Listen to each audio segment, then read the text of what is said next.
everybody. Welcome to Truth and Transparency Saturday night. This is a special event here. So saddle up. Here we go. It is a Hoodie Guy original. We'll start with it. Love it. 20. Do you guys have any NFC?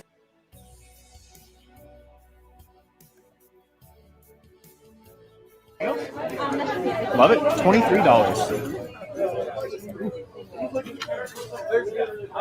Do you guys have any NFC? Go Ben. Any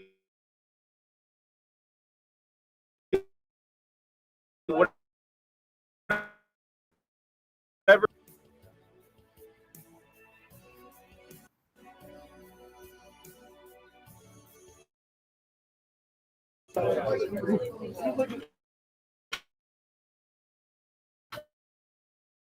Go Ben. Any whatever.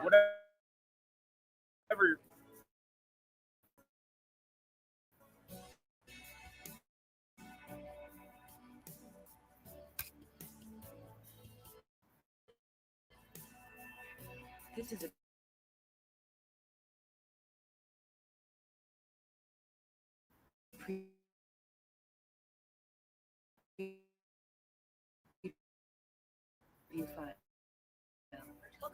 She's also raising questions.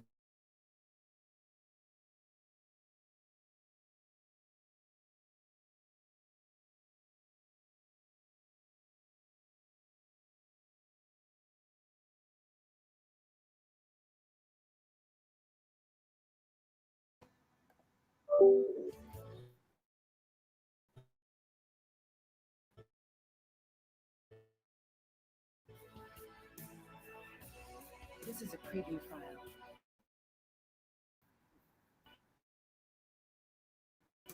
For example use only.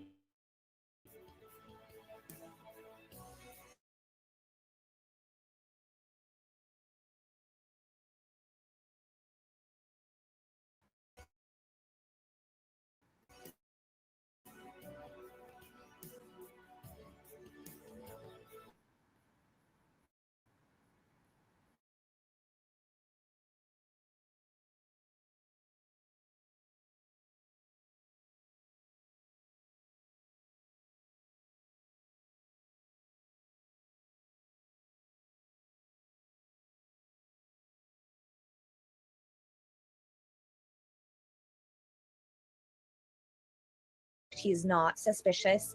He is 100%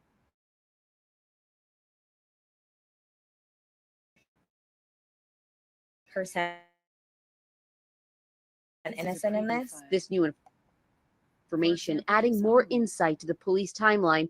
Style knife. Kaylee and Madison were last seen at this food truck. Moments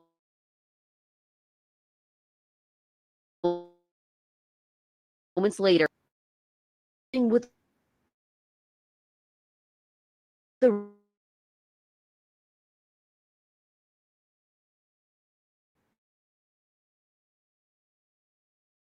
rideshare driver. Police now saying they do not believe that driver is in.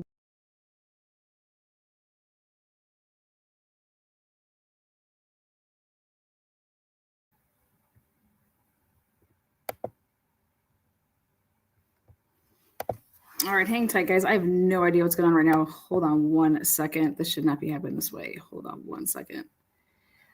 You guys should be able to hear me right now. I have not talked yet, though. Give me 1 second.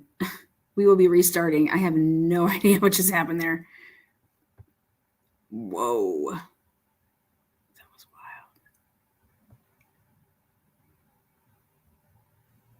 wild. Okay, hang tight. What the?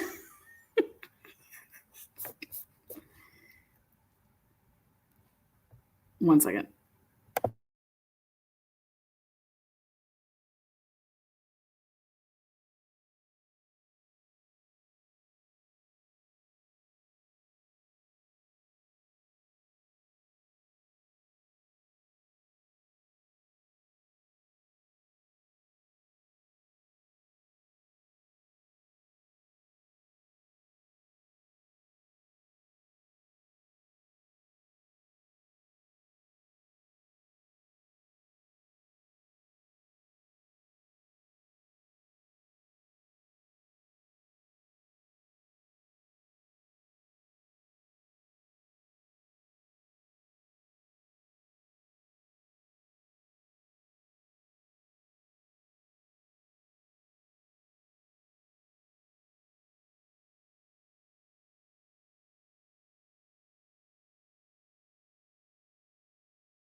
Love it.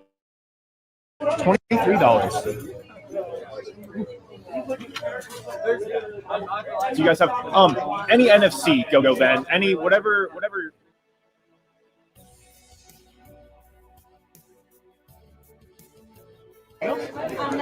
Love it. $23. Do you guys have any NFC go Ben? Any whatever.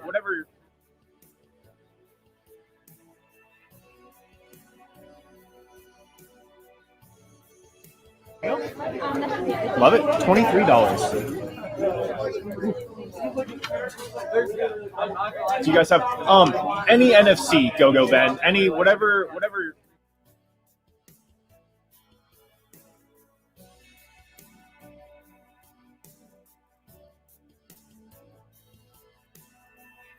This is a preview file.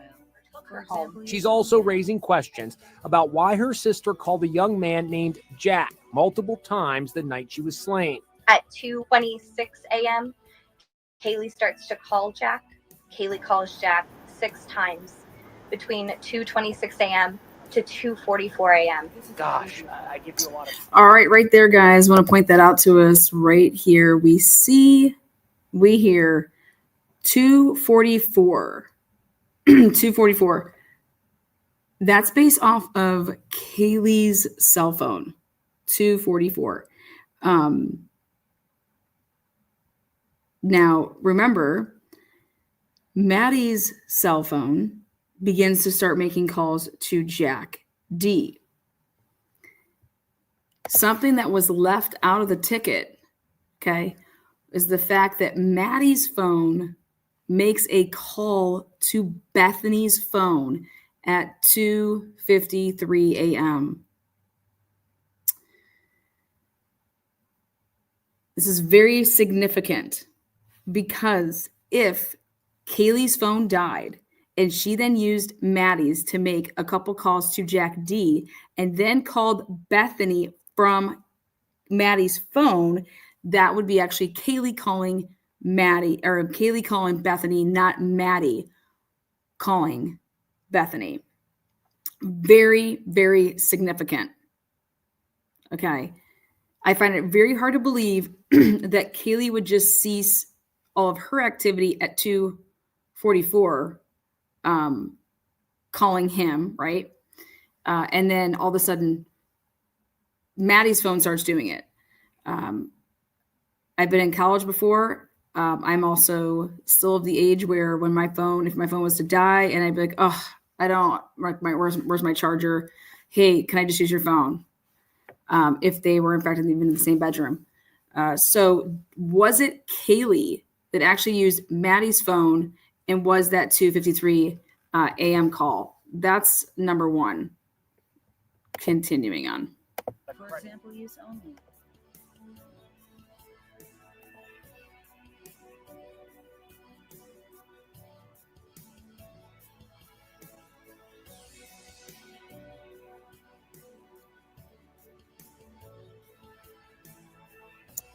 This is a preview file. For example use only. This video was made, by the way, in December 4th of 2022. So December 4th, this video. I'm using it for the purposes of a couple different things.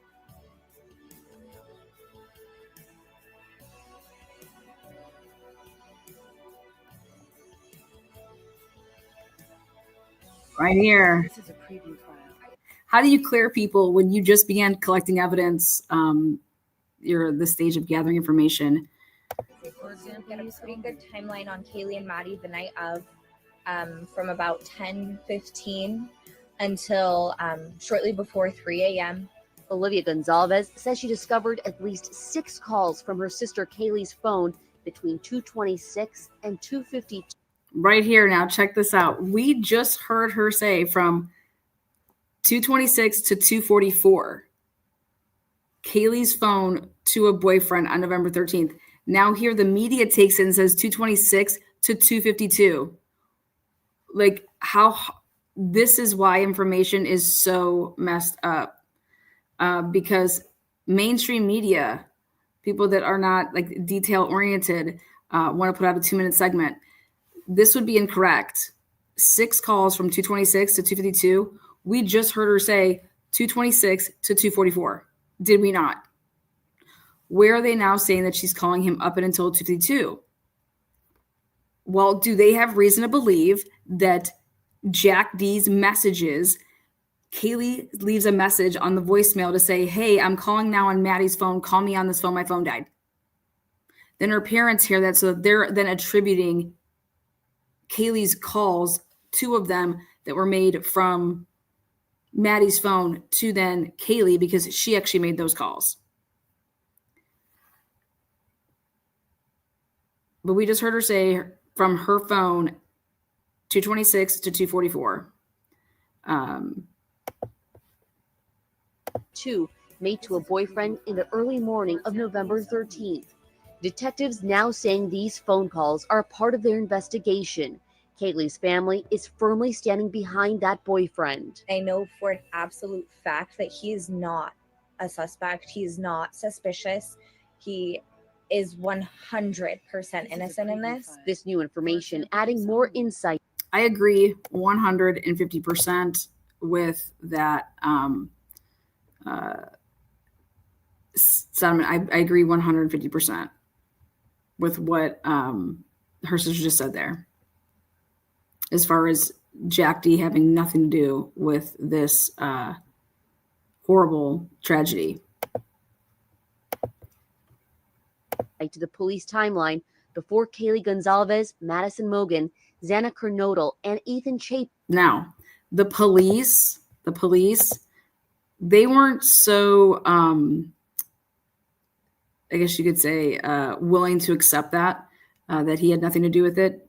He was the last one, quote unquote, cleared out of all the people that were, in the public eye surfacing names, such as, Hoodie Guy, the roommates, the 911 caller, all the people they would go and list throughout the police releases daily. He was the last one. Jack D was the last one. Now, here's my question, though. Think about this. With what we know now, if Jack D was like, yeah, here, you can have my DNA. You know what I mean? Take my DNA. And they test his DNA and they test it up against the sheath, right? It's not going to match, right?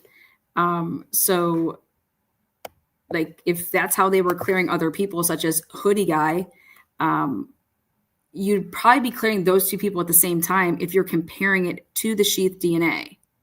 Okay. So think about that for a minute. Okay. Hang tight here. Next.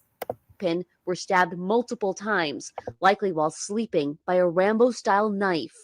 Kaylee and Madison were last seen at this food truck, moments later leaving with a rideshare driver. Police now saying they do not believe that driver is involved.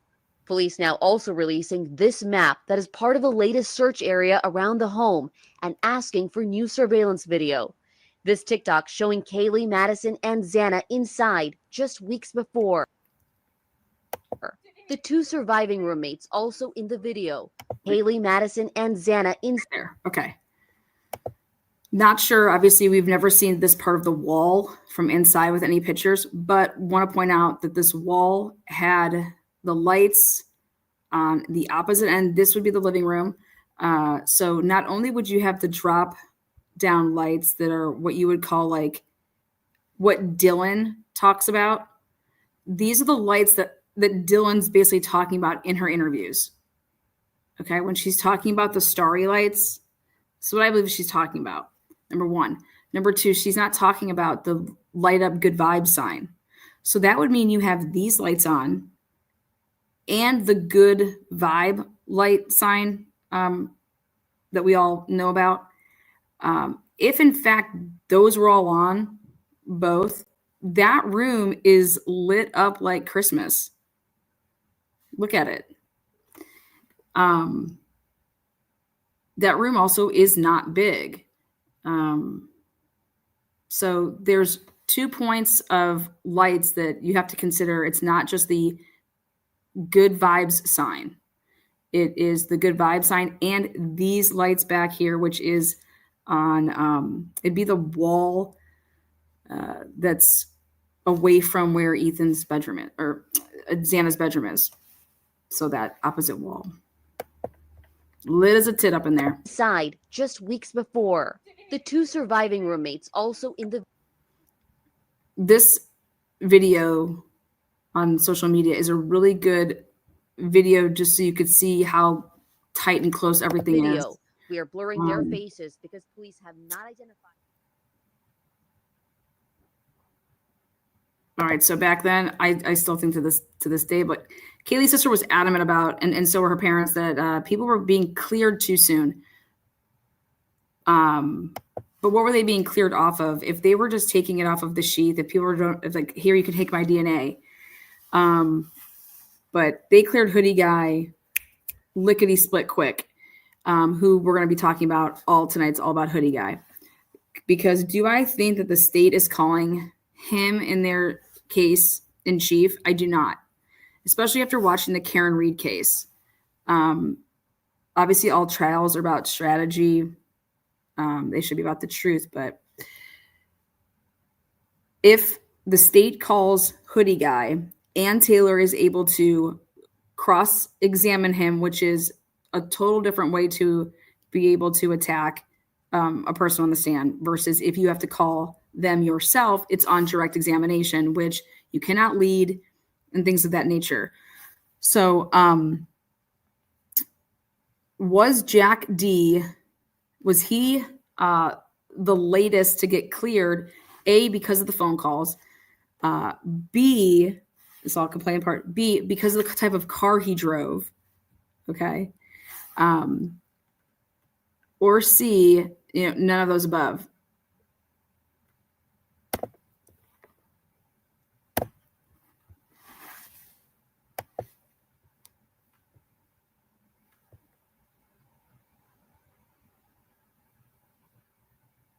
Was Kaylee the target? Remember back then? A lot of headlines about Kaylee being the target. Was Kaylee the target? Is Kaylee the target? Then they try to like shift away with, okay, is it Maddie? Well, I don't believe in coincidences, so let's talk about something.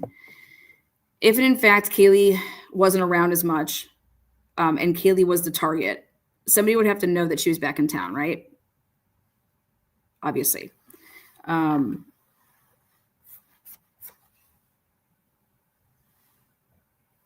Also, why was Kaylee back in town? How did she get back in town? Why was she there? How long was she staying?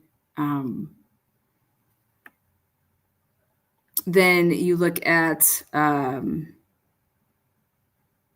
with Maddie, if Maddie was the target, is a person paying attention to the driveway. That driveway would have had a new car, possibly two vehicles that would be considered like out of the ordinary, if and depending when the Explorer was put there. Also, Bethany had a vehicle, but Bethany's vehicle was not parked in the parking lot, obviously, as we know. And so anybody that would be, quote unquote, driving by to case the joint 4 times, you got to be wondering whose vehicles those were.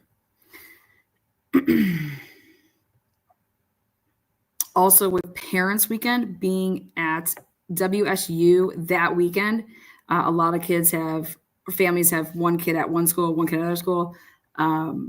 This is Xana's family. So is there a possibility that there would be parents in that house? Also, Idaho just had theirs, the weekend before? 2 weekends before? Now, his alibi was him driving to his parents' house that night and is now allegedly in Africa with them. Let's talk about that. First of all, where did Jack D live? I mean, where did Hoodie Guy live? Did Hoodie Guy have a roommate? Number one,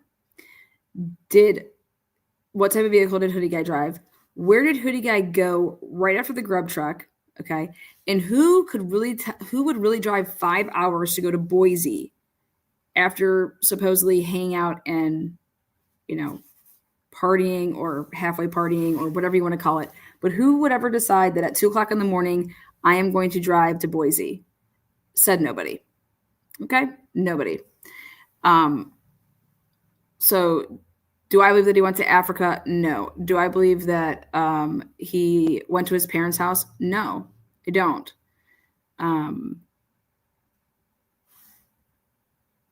But where did he go? Now, the defense put in third-party culpability, perpetrators, third-party people, alternative perpetrators. There's different ways to say it, but third-party culpability is the same thing as saying alternative perpetrators. Is Jack D, or could Jack D, think about this from the jury standpoint, okay? Think about the standpoint if we were in 1990, or if we were in the year 2000, or if we were in the year 2010 even, all right? The girls being killed and murdered on the night that they were, and literally just hours before what we would have seen on a grub truck video, until we get the other footage, do we know that they're walking all together, okay? But what the grub truck shows is a guy that we don't even know if they went there together, that he is literally standing in the background. He doesn't have his hood up. He then decides to change the way that his hat was, put his hood up, okay, and then mosey on in the background. And then immediately when the girls, jet off, he then jets off, right? Well, think about if this crime would have happened in 2000, and like I said, 2010, even in the year 2000, and all we would have had was that stream, right? How guilty or suspicious does Hoodie Guy look? How could he not look suspicious to jurors if they were to see that video until more information would come out? Here's this clip now. They actually walked all together from the bar. Okay. Well, then does that even make it more suspicious that the girls just ran away from him after you find that out? And they didn't even tell him, hey, we're going with, whoever, catch you later, thanks. And, nothing. But bottom line is that based off of such a little information, and if you want to go all off of circumstantial evidence, I'm sure there's a way that you could make a case for Hoodie Guy being the culprit. But to a juror seeing that video and you don't know that much about this case, you'd be like, whoa, who is Hoodie Guy? Whoa, hey. So how would that play here down the road with Ann Taylor? I mean,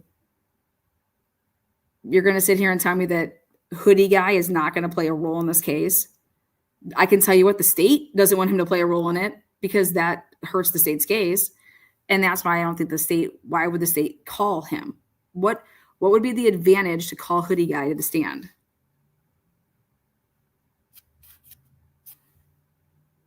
Zero.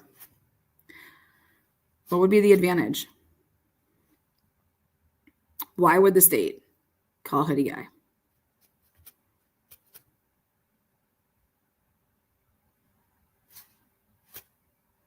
No reason. And that's what I'm saying. It's like the Karen Reed case. Hank Brennan over here. People that you would think that should be called to the stand in the Karen Reed case 2.0. No way, right? Why?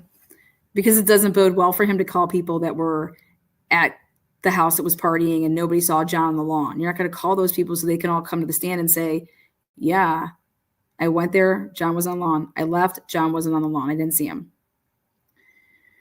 So I put Hoodie Guy in the category of, I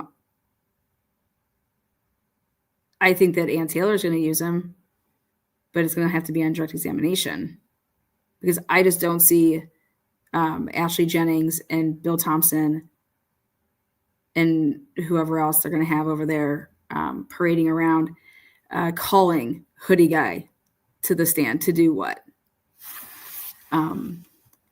Nothing that's going to help their case. And then that would put Hoodie Guy under cross-examination, which is a lot easier for Ann Taylor to operate. So I could just tell you this, with the limited information that we have, because we don't have the discovery, with what I know right now, though, there's no way if I was Ashley Jennings that I would ever call Hoodie Guy to the stand. So I would think that they wouldn't, and that Ann Taylor would be the one calling him to the stand. What would you be presenting to the jury? I'd be presenting that video to the jury, right? I'd probably be asking him about why he walked them down. What was the conversation that was had, right? That's going to all come from Ann Taylor. Also, that can be coming from Ann Taylor asking police officers when you were obtaining, evidence, right? Surveillance. You came across a video that, wherever that video is from, I think it's from one of the banks, or maybe that was the bagel shop. When you saw this video, they actually put it out to the world, right? They put it out to the world, like the police. The police put that out. The police gave that surveillance, or how did that surveillance camera, that clip, get into the hands of the media? Did Steve give it out? That's going to be a question. But that little clip there was designed so that people would stop what? Talking about Hoodie Guy and being a suspect. Okay? That's what they thought that video was going to do. Me personally, that does not change the fact that he first of all, he walks down there with them, and you're having conversations. Then you get to the stand, and then conversation ends. Nobody's talking to him, and that makes it, to me, like, why do they have to act like they don't even know who that fucking kid is, and vice versa? I was like, that's just really, really ridiculous. It doesn't look. It looks awkward. It doesn't look normal. It doesn't look flowing, out of place. And then I remember Steve saying something like they had, I don't know if he used the word bodyguard. He didn't use the word bodyguard. They had like protection, whatever the word that he actually used. And that somebody, like a chaperone, that's what he said, a chaperone. And I'm like, is he talking about Hoodie Guy being like the chaperone? Like walking them down, making sure they got home okay? Like, I'm like, well, wow. I said, like, that's, why wouldn't Maddie and Kaylee tell him then that they're like leaving and running off?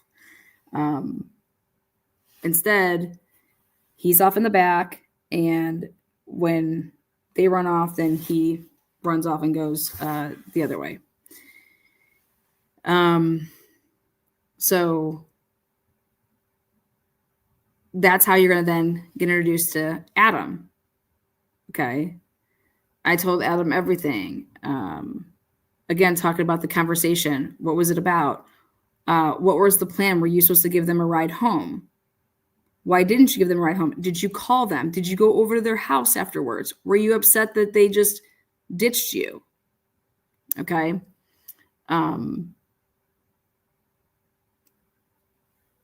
But the way that I saw this case unfold is that video where they're walking down from the corner club was designed and for the purpose, what it seems like is that, hey, Hoodie Guy has nothing to do with this and he's cleared.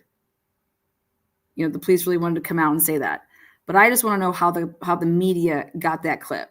Did the media get the clip from the police? Did the media get the clip from Steve? Where did that clip come from that was outside of the grub truck?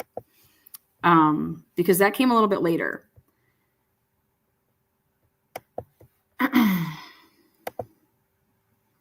So again, I don't believe any of those are accurate. So then we go back to that's Boise. is where Showalter lives. His family's from Boise, okay? So then that brings us back to, okay, where did the Hoodie Guy go? And what kind of vehicle does Hoodie Guy drive? And last but not least, where does Hoodie Guy live? Research that we did back in the day on this case, we had him not having a roommate and having a one bedroom over there in the Queen Road apartments. But it's, you know, when you're in college, you bounce around. You can have multiple places that you reside in over a 3 or 4 year period. And so that's that. We also came across the fact that Hoodie Guy was either on probation or got booted from his fraternity. And we couldn't confirm it, but there was a girl that he supposedly worked with at the pizza, this like little shop, pizza place. And he was rude. What kid isn't? What college kid isn't when they're drunk? So, let's see. Okay, yeah, there we go. Full-time member, allegedly, November 2019. Here's a better picture of him. All right, so many bizarre things happened on November 12, 2022 and November 13, 2022. And then here you go. Meet Dakota Goldman, who claims to be from the same area as Kaylee and knows her. This is what she posted on November 12, 2022, that Saturday of the murders. Okay, check this out. Check this out. I was like, what the fuck?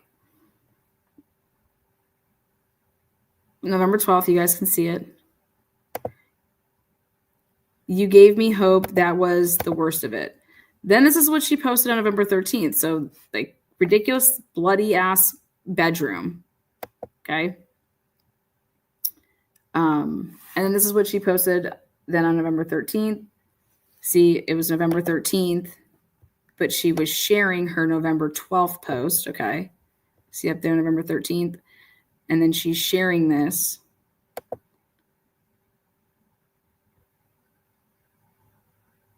Begging you to love me was the cruelest thing I ever did to myself. Obviously, yeah.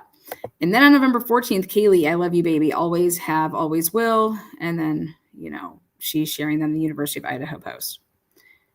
I just thought, wow, crazy. You guys remember that shit? You guys don't remember her? Yeah, I deep dived her. She's a little bit older by a couple years. But I said, oh my God, I don't give a, I was like, whoa. I was like, what are the odds of this shit? And then Kaylee's mom refers to this as like the boogeyman. And then I just like was like, wow, like, ooh. So right here, I say then, and after Kaylee's mother referenced the boogeyman on her latest interview, I went back to check out Dakota's post. And I was like, yeah, I thought I saw that right. I was like, wow. It's pretty wild.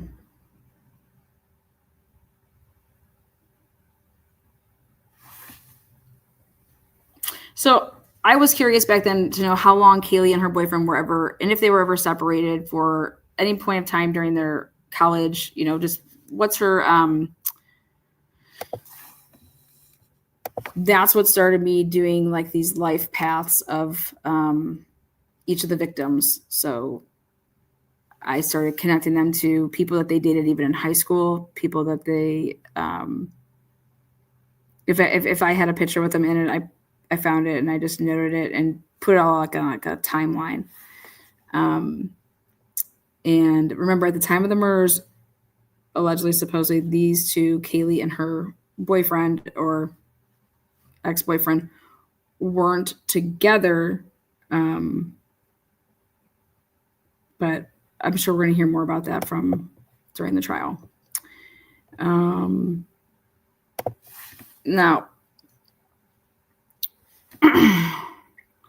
again, how I know that this video is before they release them walking down together is because I was looking into the angle of, well, is this guy just trying to go places where Kaylee would be? You know, people that would just, oh, I'll just run into them when I'm out type of thing. We all know those type of people. So was this that type of situation that I'm going to run into Kaylee for whatever reason? And he was making it a point to run into her at local establishments over that past month or two, because then we found information that showed that Kaylee made it known on social media that she was looking for a roommate in Austin for just like 4 months, February to June, and that she was going to be bringing her dog with her, by the way. And I thought to myself, gosh, I don't think she realizes how difficult that's going to be unless she's literally working all remotely, but then why would you even have to move there if you're going to work remotely? But how do you have a puppy on your own and don't know anybody? How are you going to have any help with the puppy? That's very difficult. And to leave a puppy inside, you guys know. So then there you go. I would like to know when it became public knowledge that Kaylee took a job and was moving to Texas. And this had to go with the mindset of if somebody knew or didn't think they were going to have another opportunity or many opportunities because Kaylee was getting out of Dodge, if she in fact was the target. So also when you go through this is another thing that people should ask themselves. Kaylee was really looking forward to living with Maddie her last year of college. And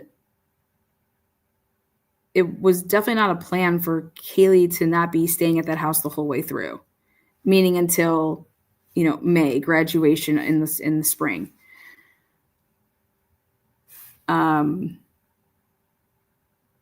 Something changed that.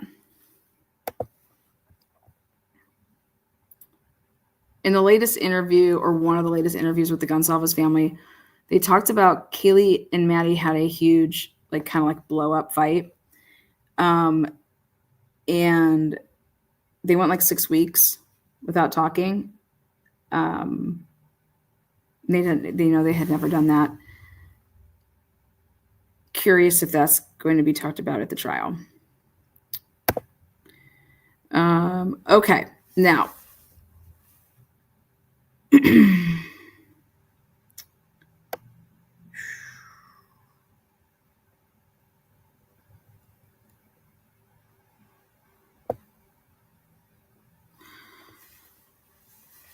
Back in December of 2022, there was either rumors or the way that you could read into, I guess you say, Mr. Gonsalves' language with certain things was that when he said you didn't have to go upstairs, or they didn't have to go upstairs, however he used that phrase,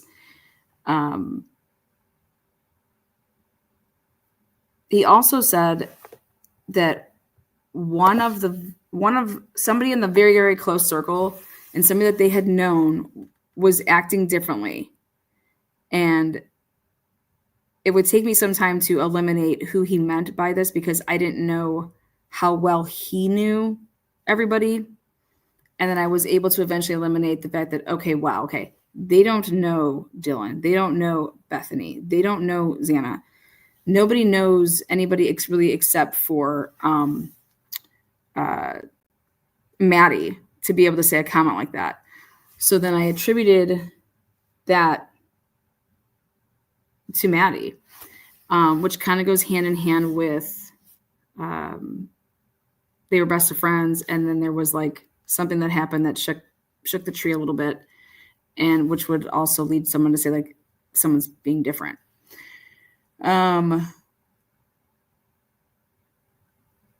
But was the target Maddie? Was the target Kaylee? Was the target Ethan? Was the target Xana? If this was a serial killer in the making, was there really a target versus I'm just going to kill whoever the fuck I want tonight? type of thing. And it's interesting when you arrest someone like Brian Kober, how can you say that usually serial killers, it's a crime of opportunity, right? That's how serial killers, and they don't know their victims, and that's why they go so undetected for so long.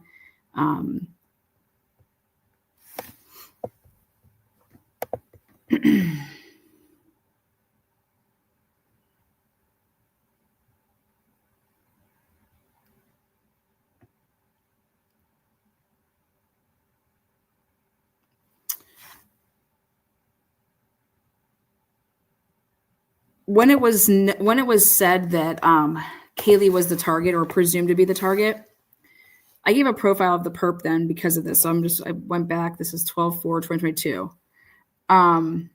So personal attack on Kaylee, hunting skills, Rambo style knife, an outcast in society, has little self-worth and self-esteem. I said it might be a bonus looking someone that kept bumping into Kaylee in public, and Kaylee might have not even known. You know what I mean? That was happening. And that would be based off of what the family was saying.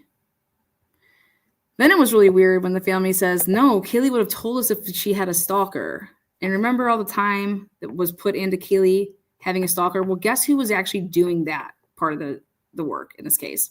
That was the FBI. Because that's what I believe. I believe that the FBI was looking into that route. As well as, they're the ones that put together, obviously, the BAU, they put together profiles. But now this was if Kaylee was the target. And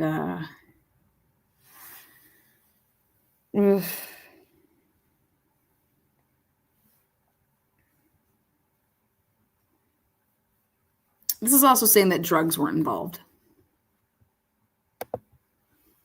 Again, this is from December 4th, 2022. And then when I go back and I listen to every single interview that the family has put out, I truly think at times they were saying things for the purpose to see what people would do. I think that they wanted to get information, and so therefore they were doing things to get other people to do things. And it was like their way of vetting information.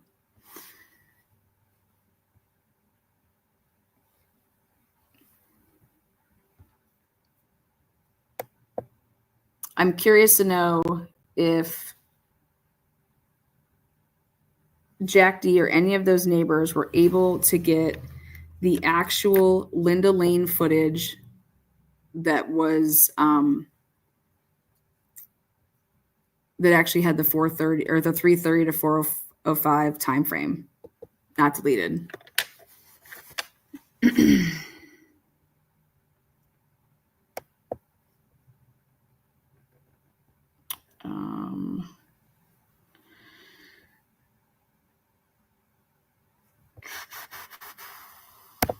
Okay, next one.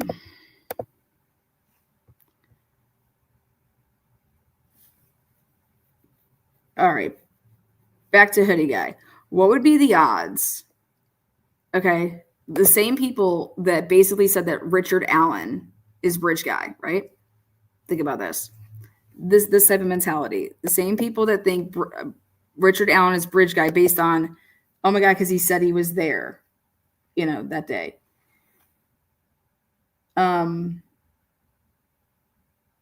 That would be the same mentality that would say that the killer is Hoodie Guy based on, oh my God, Hoodie Guy's actions, like the girls were at the grub truck and then he's like, he tries to pop his hood so that he's not seen. And then as soon as they leave and run off, then Hoodie Guy goes off. I mean,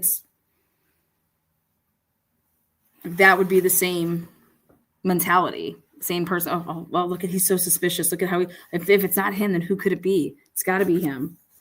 Meanwhile, there's no DNA of Richard Allen at the scene, and there's no DNA of Hoodie Guy at the scene. Okay. But hey, we're going to go ahead and convict regardless. That's that type of mentality. Just because, why? Who knows? Because this is it. Well, if not him, who else? That's not why you convict people. That's not what you say to yourself. So if we go back to Hoodie Guy, but no shit though, what are the odds that on a night that you would be lurking in the background would these two girls be brutally stabbed to death? That's that's like crazy.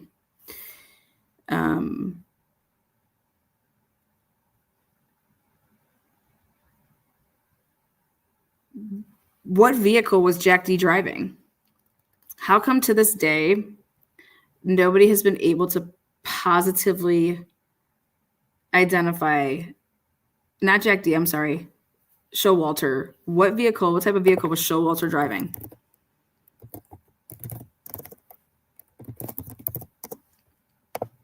Now, if Showalter was a chaperone to make sure they got home safely, okay, then if they ran off and he doesn't know what vehicle they got in, then anybody in that position would do what? Jack Showalter. If I'm supposed to make sure that somebody got home safely, I'm supposed to do what? I better get my happy ass to their house to make sure they got home okay, right? If I'm supposed to make sure they got home okay, I better go make sure they got home okay, even if they ran off. So that would mean that Jack Showalter would have driven over to 1122 King Road with that mentality, if that was what I was supposed to be doing. I have to drive over there to make sure they got home okay, because I would have no idea who they left with. Then also, wouldn't you expect this kid to then be either, I don't know, texting or calling Kaylee or Maddie and saying, what the fuck, where'd you guys go? What are you doing?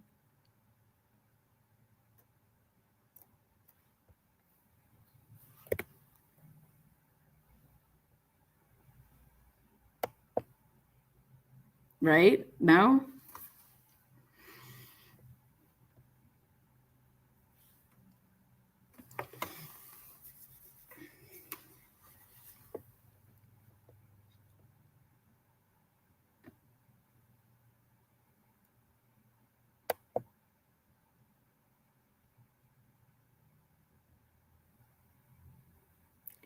Indigo Sleuth says, I know his exact vehicle. I have the registration records for it. Confirmed it via the G's.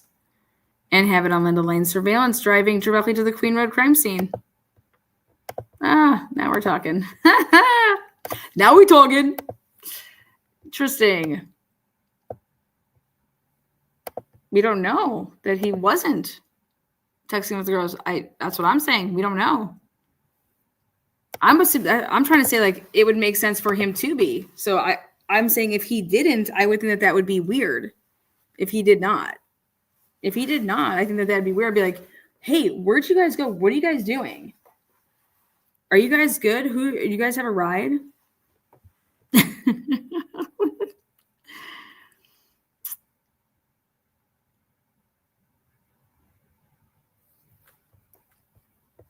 So, worst chaperone ever, says Tony. One more time. I want you guys to hear this. One more time. Right here at the beginning. Okay, so listen to this. A good timeline on Kaylee and Maddie the night of, from about 10:15 until shortly before 3 a.m. We have a really good timeline on Maddie and Kaylee. Guess what? Nobody else has a good timeline on Ethan and Xana. This whole time. a.m. Olivia Gonzalez says she discovered at least 6 calls from her sister Kaylee's phone between 2:26 and 2:52 made to a boyfriend in the Watch early this. morning of November 13th. 2:44 a.m. Gosh. Boom. Look at those idiots. Starts to call Jack. Kaylee Ready? Times the night she was slain. at 2:26 a.m. Kaylee starts to call Jack.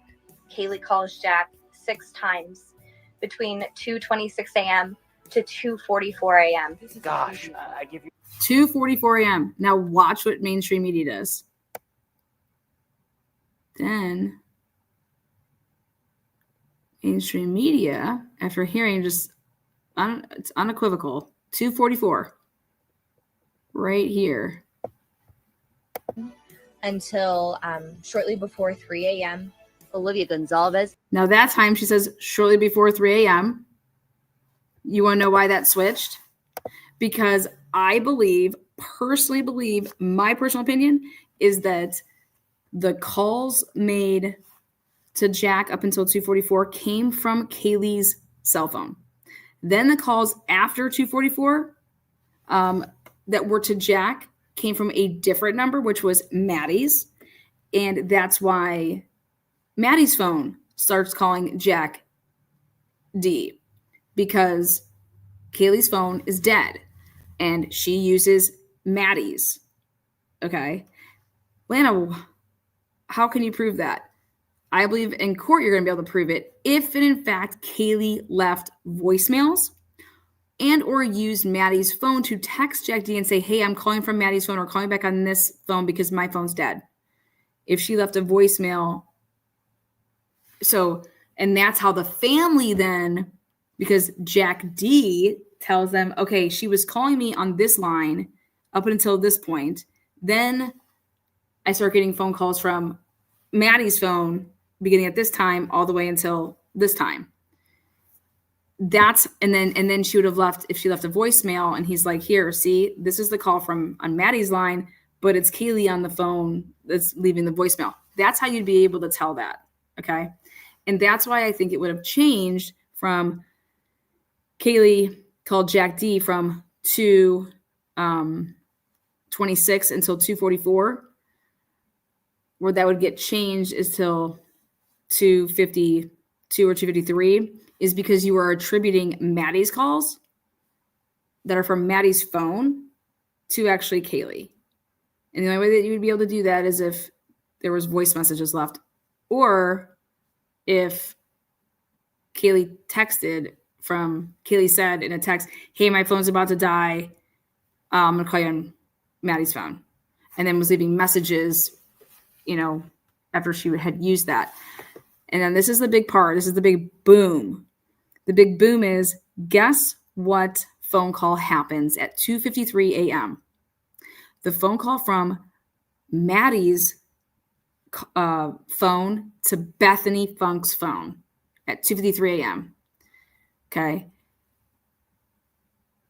And now, could that in fact be Kaylee using Maddie's phone to actually call Bethany? Think about it.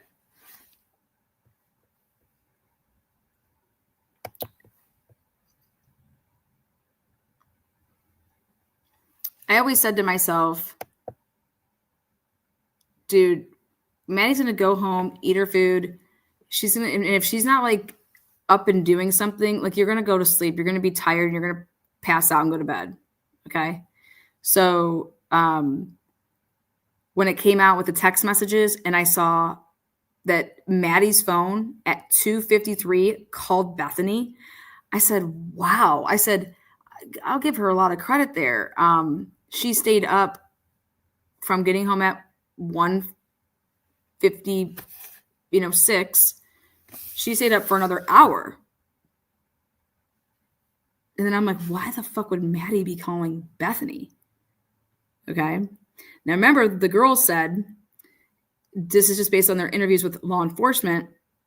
When I say the girls, Dylan and Bethany, during their interviews, they said that when everybody had gotten home, that they all went up into, whether it was Maddie's room or Kaylee's room, and were having girl talk, meaning her, Dylan, and Kaylee and Maddie, right? they were having a talk up there, and that's when they decided or thought maybe they would go back out to the grub truck to go get food. Yeah, right. Maddie and Kaylee just got back from there. But that was the whole why Dylan had reached out to the driver and asked if he was still driving. That's what that's all about, allegedly, supposedly, right? But Xana and Ethan were not home and were not part of that discussion upstairs because they weren't home yet. And then that totally blows up the PCA, which is, oh, I thought everybody was home by 2 and in their rooms by 4. That's not true. So then we get to this other big is when I saw, okay, Bethany Funk receives a phone call, or Madison's phone calls Bethany's phone at 2:53. I said, holy shit. God, she stayed up until 2:53. Interesting. I said, or that phone didn't call. That phone called Bethany, but it wasn't Maddie. Okay. And then when I went back and listened to this, I said, holy shit, I think I'm right. Okay. So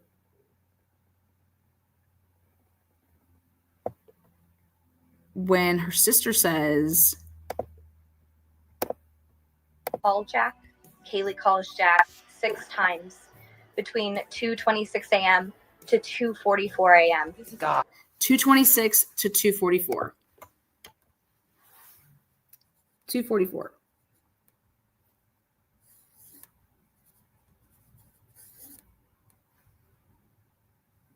$2:10. They're supposedly all upstairs talking about, oh, maybe we should go back out. Oh, call Eric and see if he's still driving. Well, what that sounds like, and what, he'll come pick you up? Or what, you want him to pick something up and bring it to you? Because that is what people do. Hey, are you out? Would you be able to pick us up food and drop it back? You know, we're going to hear more about that at trial. But regardless, the text is at 2:10. He supposedly gets back to her at 2:13. And supposedly she never responds back after Eric gets back to Dylan at 2:13. Then 13 minutes later, Kaylee starts profusely calling Jack D.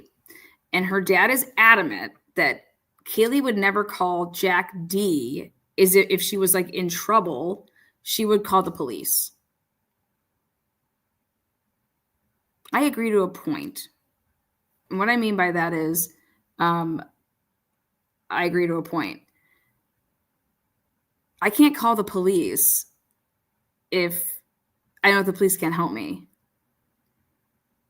And some of you guys will get that, and some of you guys won't. But I also can't call the police if, in a way, I'd be telling on myself. Like, I'm not going to call the police to tell on myself if there's something going on. Like, but if I need, well, we'll find out if there was ever voice messages left.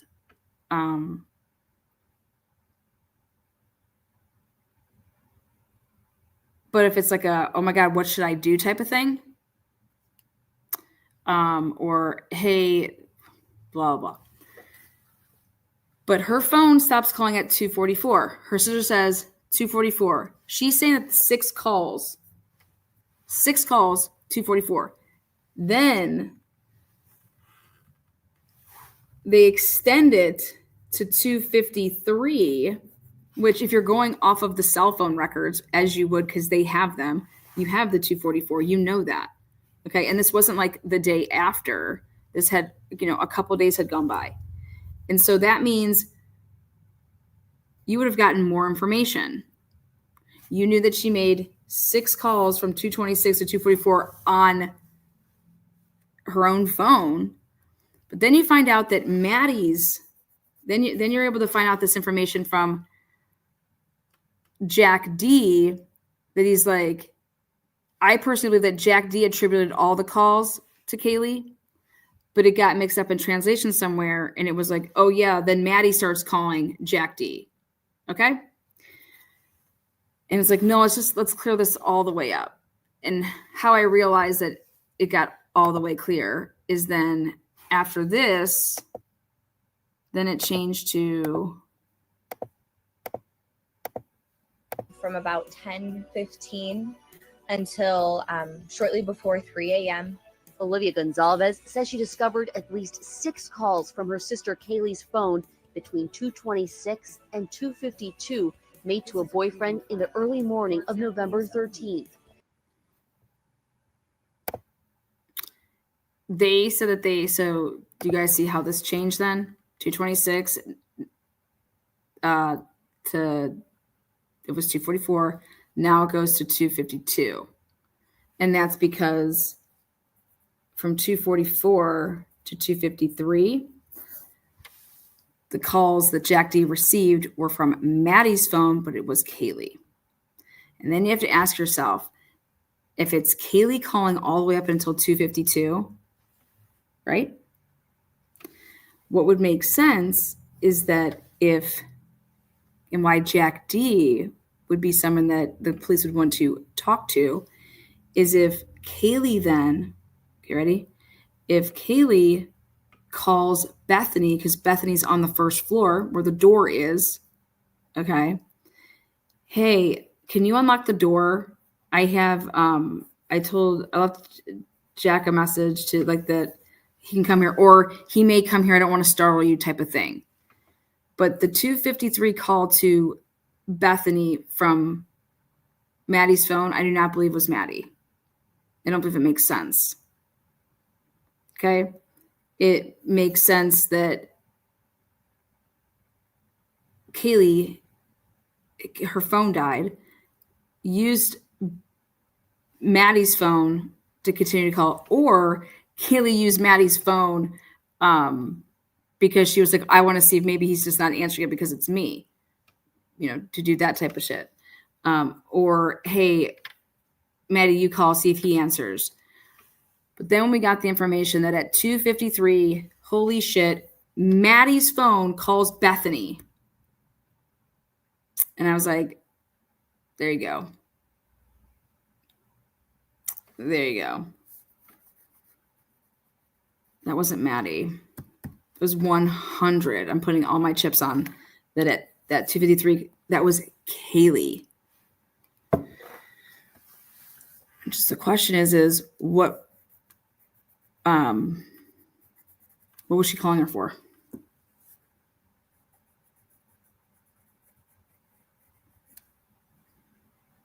Is it as something as easy as if it was, now can you imagine what are the fucking odds that on a night that she would get stabbed and murdered, that she would call somebody and say, hey, can you leave the front door open? I have somebody coming up. I have someone coming over here. I told Jack D to come over. Like, I mean, I'm guessing that he would do that often, right? They live fucking right across the street, or like literally like neighbors. So yeah, but if you go back to the beginning, if you've been following this case, you'll see right there. I mean, she was attributing all the phone calls that her sister made was from 2:26 to 2:44, but that's because she was going off of her own phone records. Then they had to extend it to 2:53.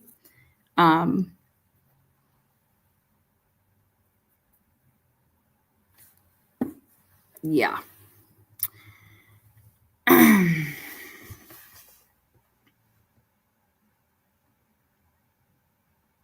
It makes sense that Bethany would have been passed out as well. Or not Bethany, I mean, Maddie passed out. Hello, she was hammered. And then I'm thinking to myself, are these girls for real that Bethany and Dylan are saying that Maddie and Kaylee were going to go back out to the grub truck when they just got back from that grub truck? I'd be like, why? I'm not going to that grub truck. It wouldn't be for food. We just got food. And why would we go with you guys? I don't know. That's just weird. I would just think that if I wanted to still be out, I would still be out. I would have came home if I wanted to go do something else, I wouldn't be blowing up Jack D if I wanted to go to the grub truck. If that was even on my mind. What the fuck? What looks like it's on my mind is that I want to get laid and I'm calling my boyfriend or ex-boyfriend to come over. That's what it looks like to me. Right? Or that there was a fucking problem. And if Kaylee's phone really stopped at 2:44, okay, and there are no messages on any of the voicemails that would have taken place from 2:44 to 2:53 with Maddie's phone, then how is it not ruled out that potentially the phones could have been used by other people?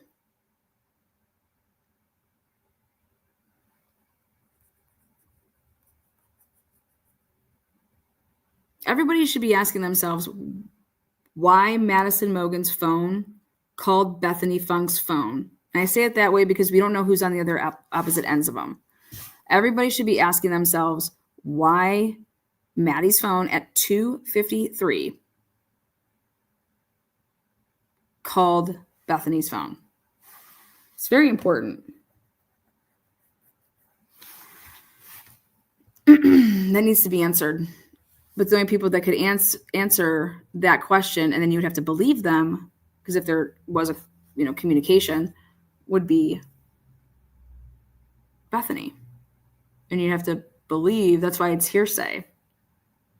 Because Kaylee nor Maddie, the person on that phone call, is here anymore and can't, you can't confront that.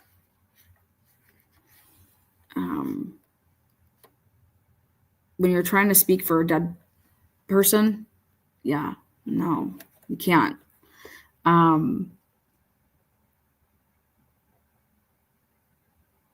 But everybody should be asking themselves, the 2:53 call, why is Maddie's phone calling Bethany's phone at 2:53 in the morning?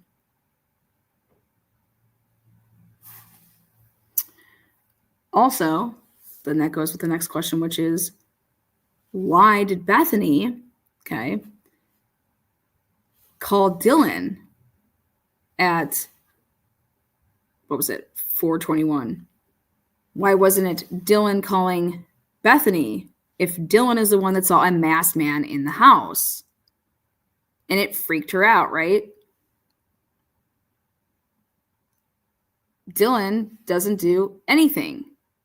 Dylan doesn't start making any moves on her phone until Bethany makes moves on her phone to Dylan. That is very, very important. That's very, very, very important in this timeline. Like, hands down, the most important thing. Just so we're clear, Dylan couldn't have seen a masked man at 4:19, couldn't have seen a masked man at 4:17, because the person is supposedly already had left, right? Because you hear allegedly this thud at 4:17, and then, oh, wait, we saw him she just happens to come out right at the thud, right? Opens up the door, it's lit up, you can see everything, but Dylan doesn't get stabbed at all. And she happened to see a guy with a mask, and he had maybe one eyebrow, maybe two, but they were definitely bush, okay? And he was walking towards the slider. I thought it was Ethan's friend. I thought it was a firefighter. Someone's here to help. Like, what? Do you know how loud that would have had to be for her to have made out those words when she couldn't and didn't make out anything else? Like, didn't hear, I thought Keely was playing with the dog, but I'm here. I'm here to help. Someone's here to help. The fuck? But then all of this happens, and 1 minute would go by, 2 minutes, 3 minutes. Bethany calls. Bethany calls Dylan, of all people. Doesn't call Maddie. Doesn't call Kaylee. Doesn't call Ethan, doesn't call Xana. Bethany calls Dylan. That's when this whole thing starts. And it's Bethany that actually writes in a text message that Xana was wearing all black. And it's supposed to be that she wrote that because Dylan told her when she called that she'd seen a guy that had a mask on and he was dressed in all black. Do you know how fucking ass backwards that sounds? Wait, the person that actually saw the man in the mask in their house wasn't the caller to say, oh my God, there's a fucking masked man in our house? Yeah, no, can you believe it? Wait, so someone just called her and she just offered up that information? Yep, exactly. Allegedly, supposedly. Yeah, right. Like, wait, I'd be like, what do you... She clearly didn't think anything of it. Like, it was just normal. There's a masked man here because she didn't do anything. Dylan didn't do anything. And that's what the cops are going to say. Yeah, because she was frozen. Frozen? What are you talking about? Bethany calls her and she's just, woo, and then just starts blowing people up on the phone. Calling and texting and then saying, yeah, nobody's answering. But I'm too afraid to go out of my room. But then I'm going to go out of my room after I say, oh, fuck, my phone's about to die. Like, we usually make, like, then I'm just going to, go to her room. But as I'm doing that, I see allegedly, supposedly, Xana in the middle of the doorway, just laying face down. I think she's passed out drunk. But just a few minutes ago, I thought she was crying.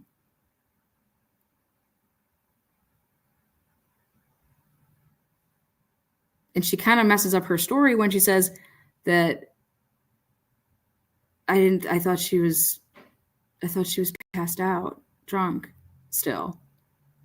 Talking about in the morning. Wait, still what? They were checking, Dylan or Bethany or both of them were checking Snapchat maps, like your maps, to see where, if you share locations, you can go and you can see where the people's, where they're at with their phones, or at least like where their phones are. So they're checking Ethan and Xana's locations on Snapchat. And I remember, if your phone's dead, you're going to see my location, but it's going to show you. I mean, you know how it says like a time, like when you were there last or how long you've been there?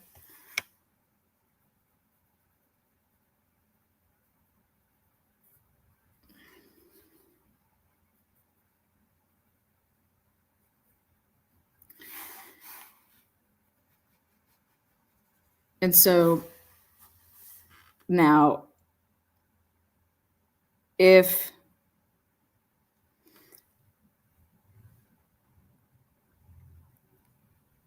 someone's doing, on the defense's side of things, a pattern of life history events, like what your normal routine is, okay?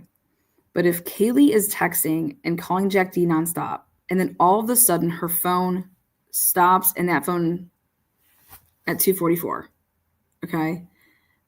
Does it ever get replugged in to like get a charge again? Does she use it again in a little bit? But calling and Maddie's phone, same thing. Like Maddie's phone, it stops at 2:53. It never does anything. You want me to believe that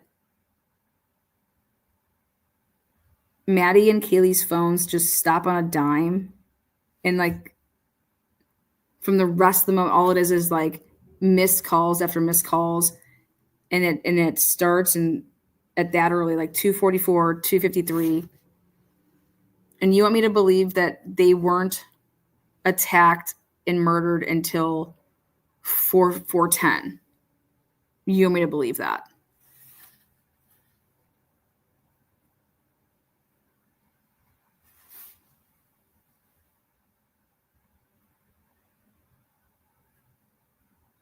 That doesn't make any sense. Oh, it's because they fell asleep. Somebody just called Bethany at 2:53. That means you just decided not to touch your phone at all after that point, not to like, I don't know, set an alarm, fall asleep by strolling on social media, putting on a movie on your phone, watching YouTube. I mean, something like that. But the last thing you're going to do is do this. I call Bethany, okay, from Maddie calls whoever used that phone, and then just boom, didn't touch it, didn't do anything to it the rest of the fucking night. Because like they were up for a little bit, but just didn't fall asleep. But I'm not touching that phone. I'm not using that phone. And the same thing with Kaylee's phone. Kaylee's phone, she'd let her phone die, and then she just never plugged it back in to regain any type of charge. You would never do that as a college student. What I'm saying is that they're going to have an expert to testify that Kaylee's phone would have never just not gone and got a charger, or if she didn't have hers there, somebody else has the same type that she's going to plug it into their charger. You're not going to let your phone just be dead, especially when you've been trying to get a hold of somebody that you want to call you back, motherfuckers. You're not going to do that. You're not just going to say, I just talked to him in the morning. All that work. No. So when it's going to come out, I believe in this trial that, and it already kind of came out in the probable cause affidavit, if you actually go back and you read it, when they say, now knowing what we now know, they used the surviving roommates. Remember when I was like, whoever uses somebody else's data to tell you or to tell when somebody else had died? Like, why aren't we going off of when when were they using their phones up until? I was like, well, because it would show a different story. It would show a different narrative. It would not go with that. And so when the cops say, listen, we used interviews with DM and BF, their phone records, right? Their interactions, all that shit. Yes, it's exactly what they used. They used the text messaging back and forth from those two girls and their phone records, and their interviews. That's it. That's what they used and put to determine the time of the crime.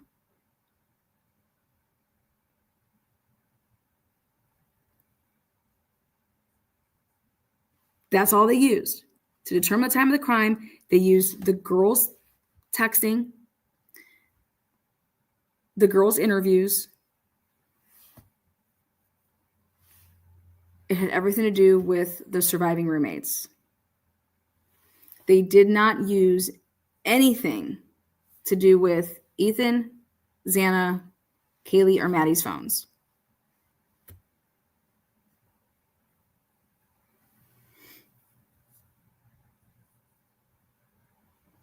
Then we come to find out, so 250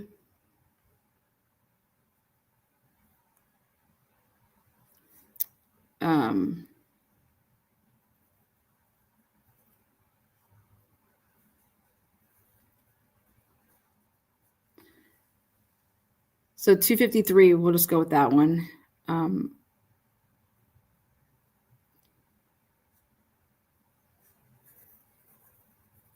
244.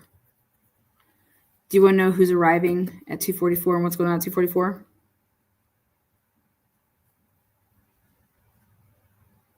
That'd be the undercover cops over there. Did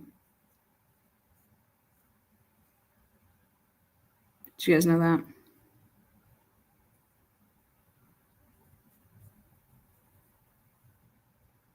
$253. That phone never being used again. Neither one of those girls' phones being used again at 253.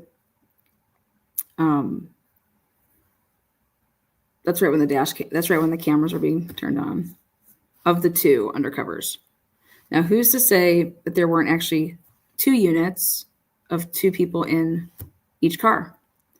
Who is to say that there weren't more people actually in the one vehicle, because they actually got out of the vehicle and they were on foot and went the other way when they got into the apartment complex that's actually off of Taylor and sitting right down by the steps that go up to the King Road house. Who's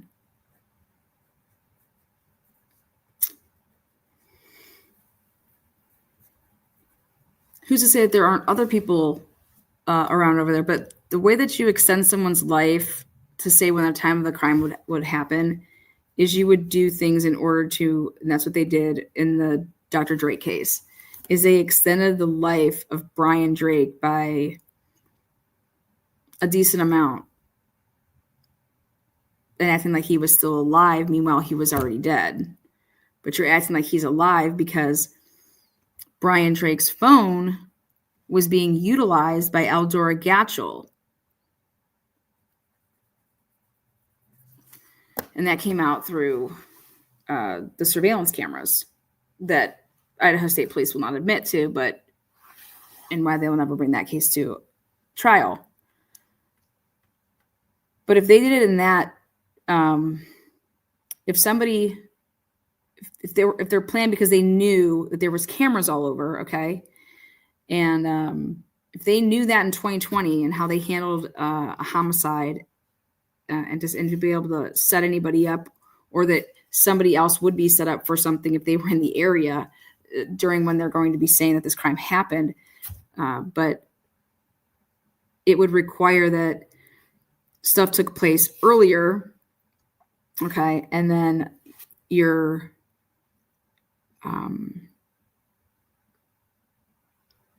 then need people to do things with phones or make calls or answer calls.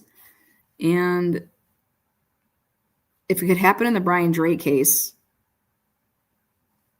it could happen in this case. And so when Ann Taylor went ahead and put in her third-party culpability /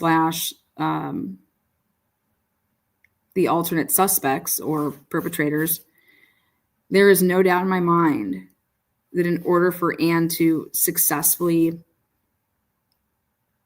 be able to accomplish that, she would have to implicate at least one of those roommates. Because you'd be alluding to the fact that the messages are, if you want to use the word staged, or if the messages were, if they happened and they were legit, it was something that was not simultaneously with what they were hearing.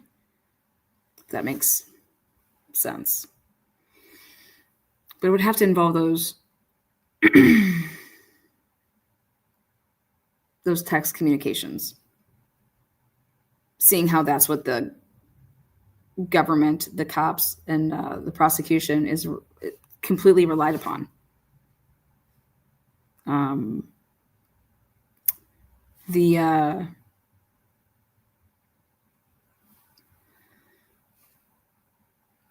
That's how they're getting the time of the crime.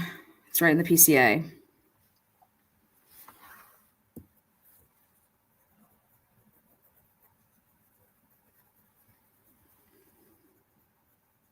So what if that stuff happened, but it just happened earlier?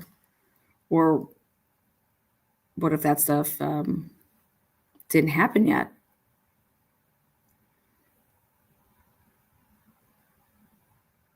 But normally it's the other way.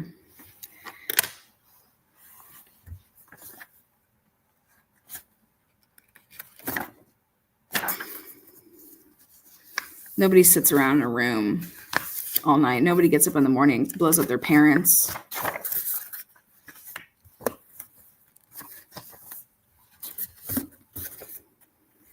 I would love to know what type of relationship Jack Showalter has with someone by the name of Bethany and or Dylan.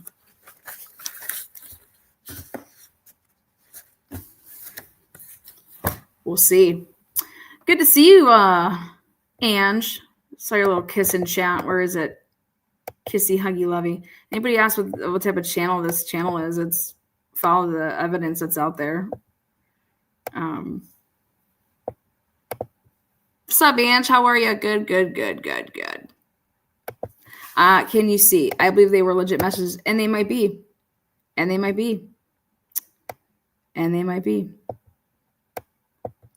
That's from what I'm speaking about is if you're talking about third-party culpability, Ann Taylor's going to be linking people to one, if not both of those roommates. Otherwise, you'd be an idiot if you were Ann Taylor. Kaylee, is that Kaylee like that? I think the roommates knew something was going to happen to the four of them, but they didn't know that was going to happen. Potentially. Yeah, it's Truth Channel. DNA.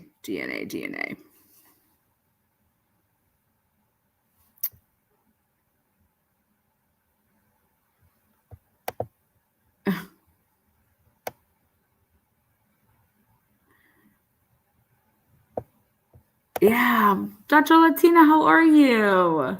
Messages were contrived. All I know is I did it with a friend, texted back and forth, literally just shotgunning the text messages, and to get all of those text messages, not like on the exact time stamp that they said that they were, but you just keep going and texting with that person back and forth, and you literally have to be writing before you ever even read what the message is that is being sent to you. Otherwise, you can't do those text messages in that time frame. I'm serious. Like, I think that Bethany and Dylan should reenact that shit. Like, try to do it. I screen record our attempts, and you literally are going to be texting, in which, like, I'll text 3 things before I even get a message back from somebody, but it's usually like all about what I'm talking about. And I'll just say like, hey, how are you? Can you do? And the next thing, like, it's all like, it's like basically like that. But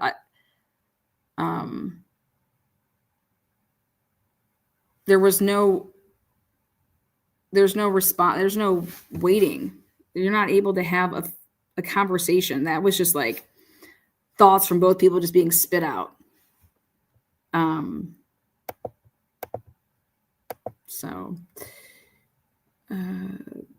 So going back to Jack Showalter to tie this up into a nice fat fucking bow is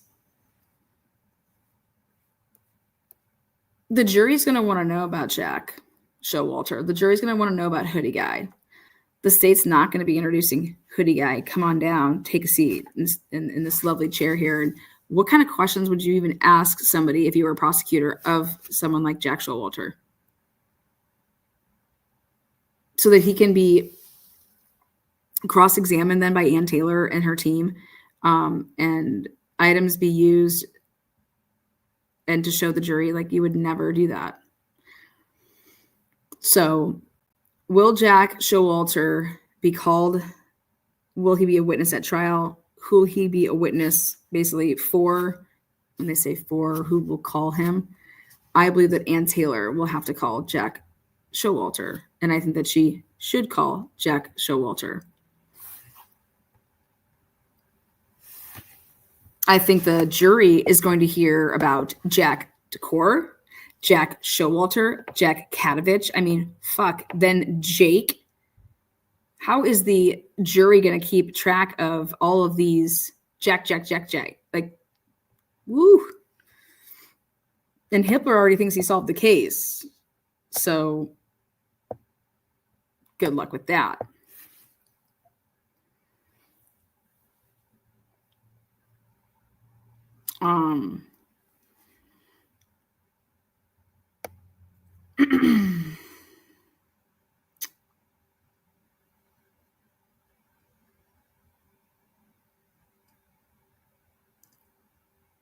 Why would you text when freaked out?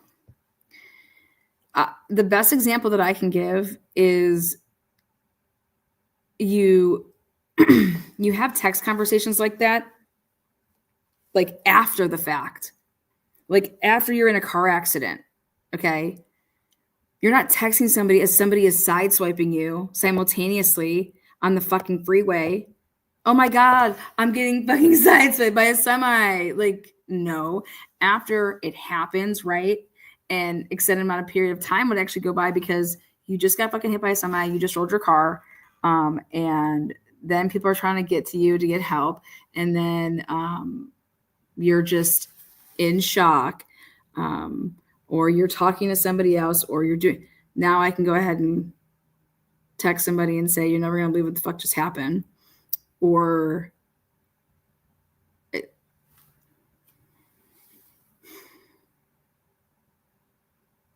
but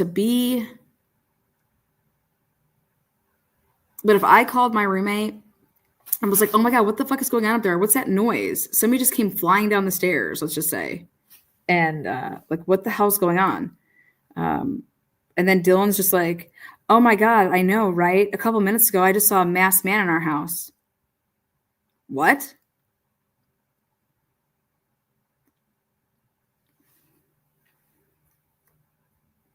You just saw a masked man in the house?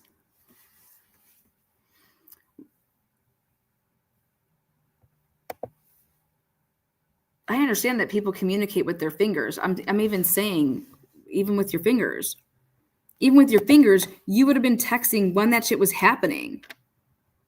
Because if you go based off of the time, like look at the damn timestamps. That stuff wasn't happening when it was really happening. It was even on a delay.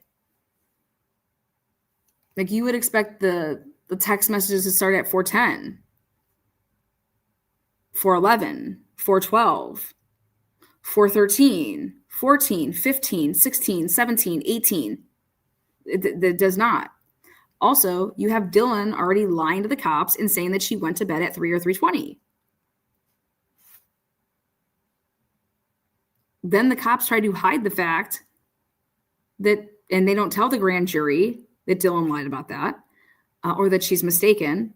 But instead, the cops know that, or should have known, that she saved a contact at 3:51, that she was on Visco, whatever the fuck you call it, editing and saving pictures at 3:33, 3:47 in the morning. And then the people that she called that next day to like come over to the house, they were saving, that's what I'm going to talk about tomorrow. They were saving and posting pictures on social media. Jenna McClure, 4:47 a.m. What the fuck? What were these people just wide awake, man? 4:47 a.m. just posting a picture on social media because they're all timestamped. And then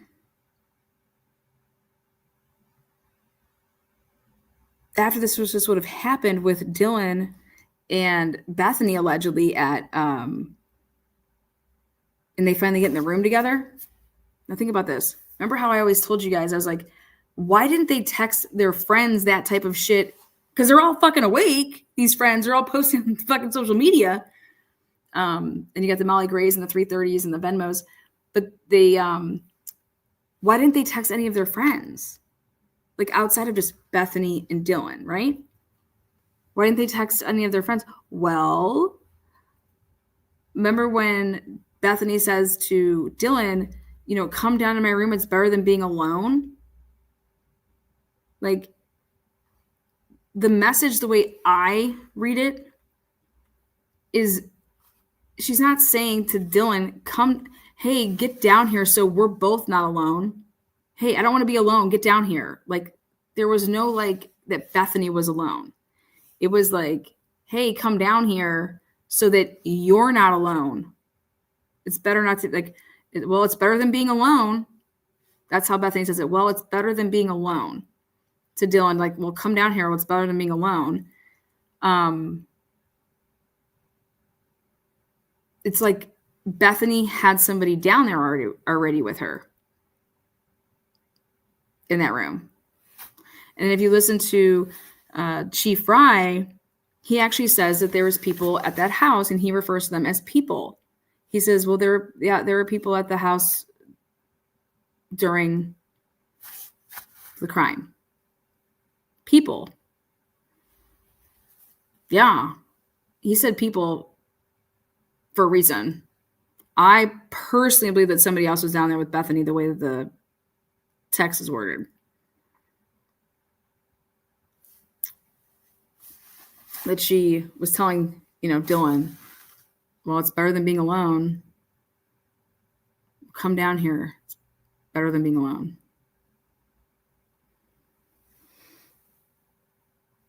A masked man in your house. I just think it's that common. I think that if you look at all their social medias, the shit that was going on was that common. They're chasing each other with knives.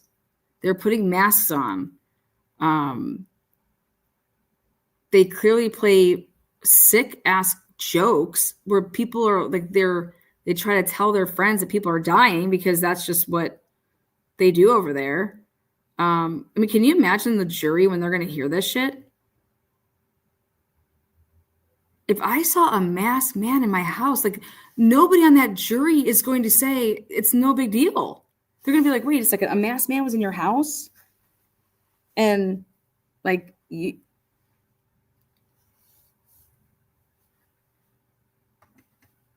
when Steve was trying to compare it to hearing something outside, that's totally, you're comparing apples to oranges, and that's just wild. Seeing something. Motherfucker, you just saw a masked man. A masked man.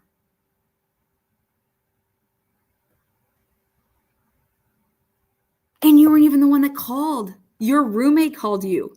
Think about this. What would have happened if everybody thinks that Dylan's the I think we need to look in more to Bethany. That Dylan's like the one that, it seems that I don't know.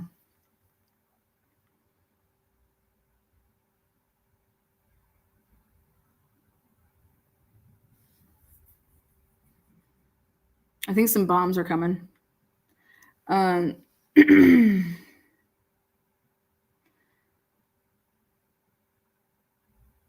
So, but think about this. Say that Bethany never calls Dylan, never texts her about. Do you think that Dylan thought she was dreaming. Dylan thought that all we hear about is Dylan's interviews. Dylan. Where's Bethany's interviews?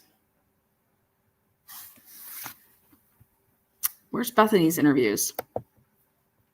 Bethany's the one that called her parents, like blowing them up beginning at 7:30. 7:30 a.m. I would love to take a look at her Sunday call logs for the past 6 months leading up to the murders, see how many times she called her parents. 7:30, 8, 8:10, 8:15, and texting them. I bet you that answer is going to be a big fat 0.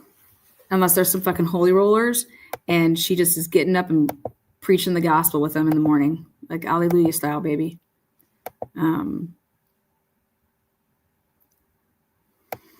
That's what you have experts for. Go look at the Monica Simontelli case and see what Cyree testified to. Cyree testified to the phone's patterns.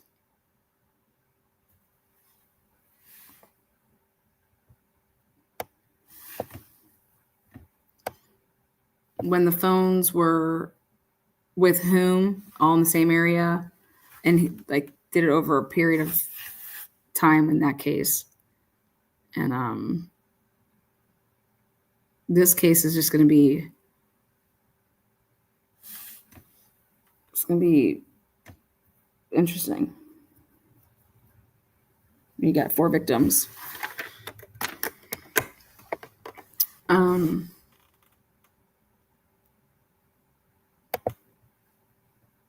Yeah, you like that Swinger app? You guys ever heard about the Lifestyle app? Go get the Lifestyle app. Check it out. I learned something new. So we are back to Jack. Jack shit? No. The reason I'm bringing up Jack Showalter is because do you want to know how wild it's going to be when Ann Taylor gets to cross-examine the police that quote-unquote cleared people and didn't do it through DNA. Because if Jack Showalter was not cleared through submitting his DNA to be tested, right? But let's even say that it would have only been tested up against what? The sheath, but not the blood. How can you eliminate people as suspects if you don't even have working profiles, and they were single source profiles of unidentified male DNA blood in that house and then on the glove? I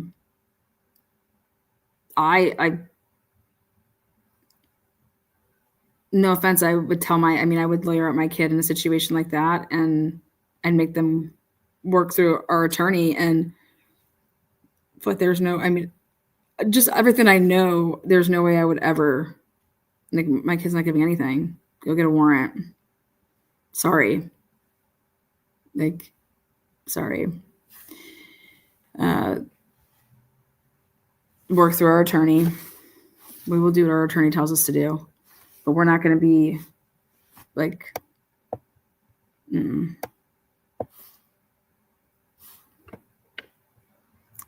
not going to be part of the charade.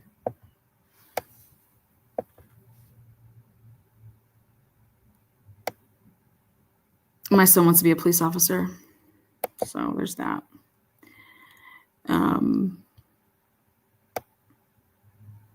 He said he wants to help people.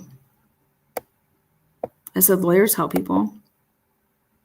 He said, no, but I really want to help them, in the moment, help them. I said, oh, in the moment, I gotcha. What about helping people after the moment? He said, yeah, I haven't given it much thought like that.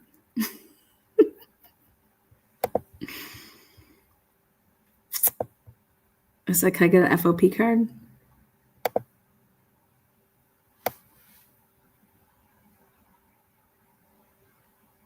So, but I don't know how you're going to be able to clear people if you have unidentified male DNA in the house that you don't even know.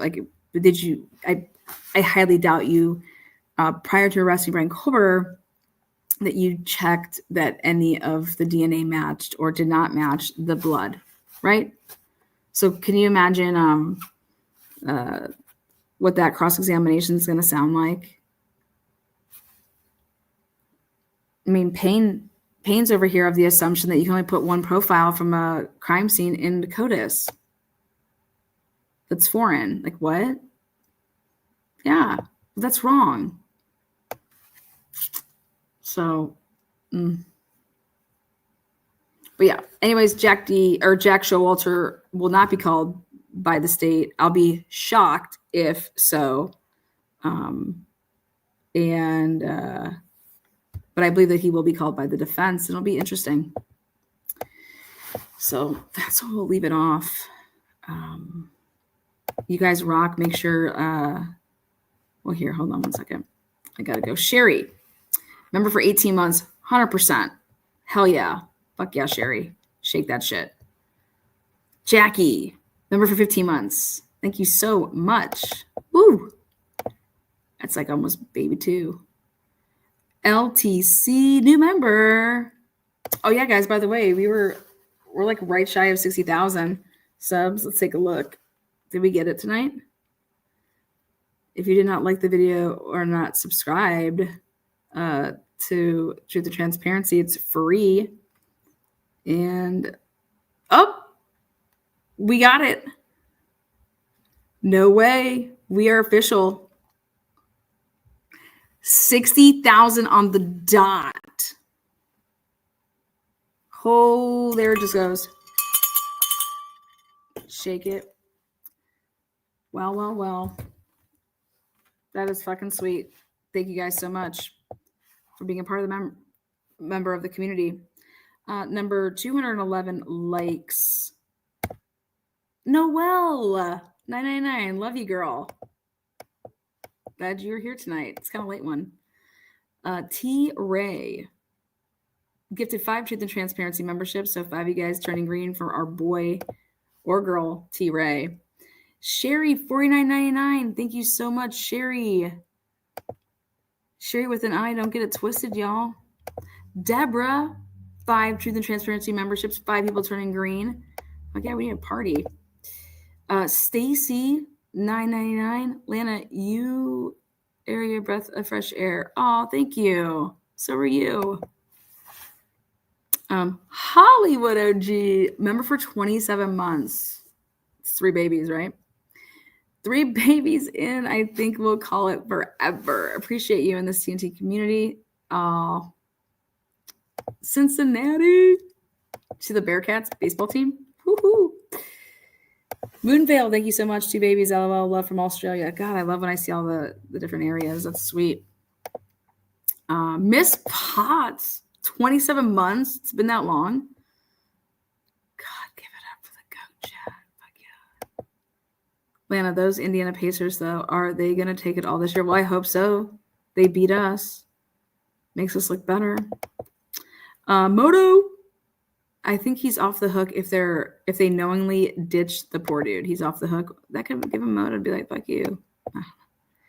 Would she just give Jack the code? Wasn't it a digital lock?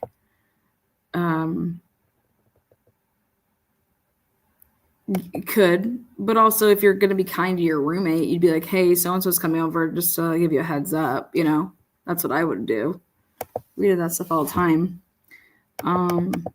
Or we asked like the downstairs roommate to like open up the door so we didn't have to come from 3 floors up. Just lazy, I guess. But if you didn't want someone to know who you were hooking up with, then you didn't do it that way. You went and let them in yourselves, and we like stuck them in the stairwell so that, you know. Moto Man, $20. I've always been curious if the killer used the phone and used the deceased fingers to unlock the phones. What's weird is everyone's phones in that house seemed to be dying. Yeah. Where were all the phone chargers? Yeah. I think it's just really unrealistic that Kaylee wouldn't have, that she would just left her phone dead, like plan to just leave it dead versus I'm going to put it on a charger. Even if she used Maddie's, just for a little bit, that you would eventually go get it. Because you're not going to be waking up to no fucking dead phone in college. What if it wasn't a masked man? Yeah, that makes sense to me, actually. I'm with you. It could be, Yuri, 5 Truth and Transparency memberships. So I think 20 people right now turn green tonight. Mono, Maddie and Kaylee were done between 2:15 and 3 o'clock after their little chat. You're not the only person that said that. I'll tell you that right now. Are you saying the Banfield cops were on lookout for undercover at 1122?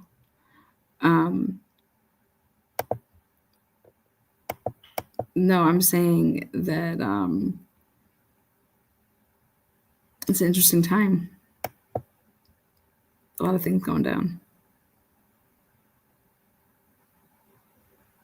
And we still have yet to know when, truthfully, Ethan and Xana arrived at 1122. Sherry, 1999, thank you so much. 11:55 in certain time. Speedy Bird, congratulations, 60 fucking K, right? That's pretty good. Been through a lot of haters with their big scandals. Mama J gifted 5 Truth and Transparency memberships. Thank you so much. 60K Army. Love it. That's fucking awesome.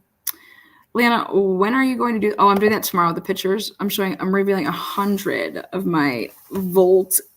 It's all from 2022. You can't find these pictures anymore. And so I'm going to put out a bunch of them. Basically like one after the other with a little bit of like, obviously some context, but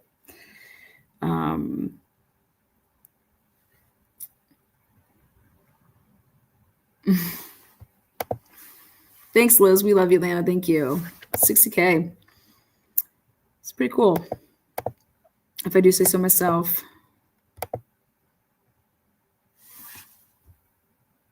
Thanks, Ryan. Appreciate that. Sherry says, whoop, whoop. That sounds like a fun show. Yeah, tomorrow night, 9:30, I think it's slated for. I was going through, actually, Mark B got to hear, I was like showing him some stuff because I was looking at some of my old Bryant Kapaka stuff as well.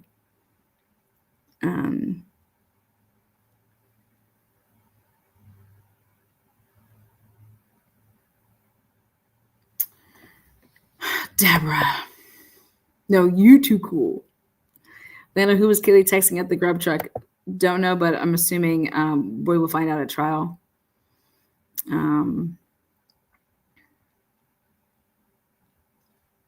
Sherry. Fucking Sherry. Look at you, 99.99 Sherry. Thank you. That's fucking awesome. Thank you so much. Humbled. Thank you. Yeah, Marky, right? Where's Boston? Is she in this chat?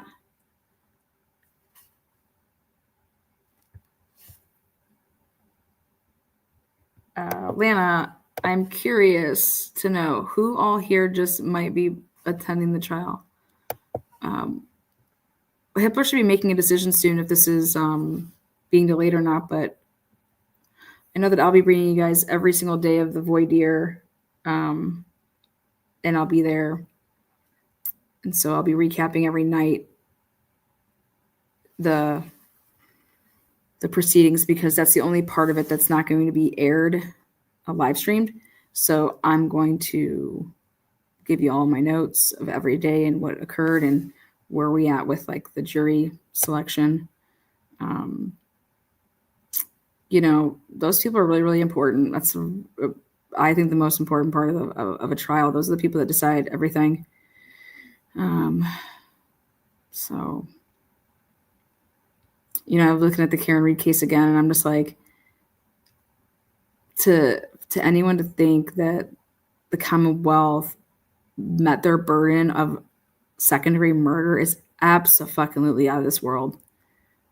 There was no intent. Ugh. Is Harsh going? Harsh is going. Please try to see him, Anna. He's a hoot. Oh, is he going to go? Oh, I'll definitely see him.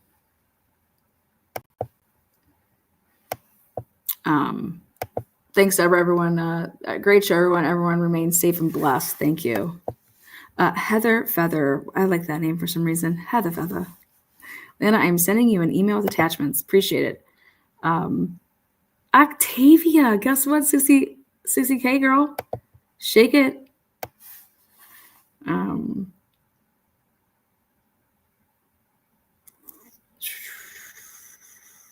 Lana's the people's champ. Lana attended the crew game with 60,000 people back in April 1 month ago. Tonight, she reaches 60K subs. Thanks, Giovanni. Appreciate that. Yeah, I like Hirsch. I haunted it, and I haunted it. Be there with me in spirit. Yep, I'm going to try to bring you guys all the goods, answer any questions that I know the answer to. If I don't, I'll tell you. We just got to make sure that there's not a narrative being pumped. Hey, and you guys, listen. If Brian Kober is the fucking dude, Brian Kober is the dude. Like, when you see the evidence and we see the evidence and it's there, this is all about getting a fair trial. This is all about Brian Kober receiving a fair trial, and this is all about the victims receiving justice. When you get justice through the fucking truth and nailing anybody and everybody that had something to do with this. If it's Brian plus people, if it's not him, then fuck, I feel that that's not. Normally people don't ever get charged then. If he was to be acquitted, the odds of there actually being more people that would come in and be charged, like that doesn't happen. So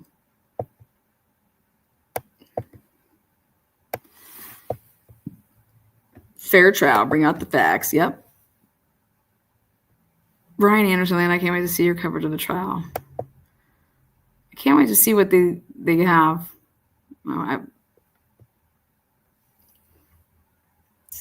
I think we're going to hear about a lot of names that we've never heard about. in terms of people that they were considering or looking at, or I mean the local, state, and local in Idaho, they had not a clue who did this. So that's why I think it'll be interesting to see what they were doing.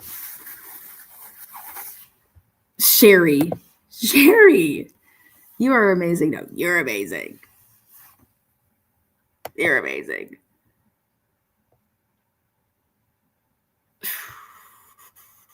Remember that at the trial, the roommates will be testifying and you're going to be able to hear them audio-wise.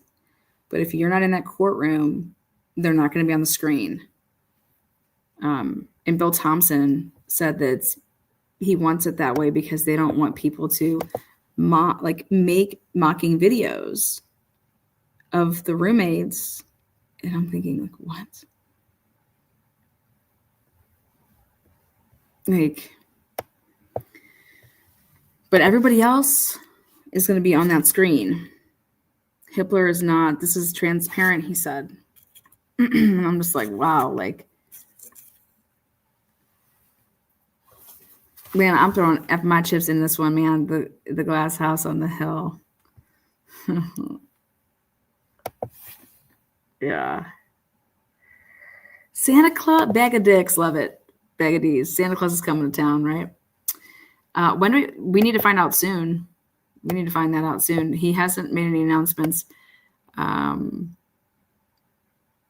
hasn't made any announcements about the leak yet either. So, all right. Thank you guys so much. Sorry, these comments have just been flying and I'm trying to grab them. William, half the population is as creepy as Brian. How about when people get asked about that leak on the stand and what their reasonings for leaking that stuff were, their motives? Can you imagine being that person that has to sit there and answer those questions?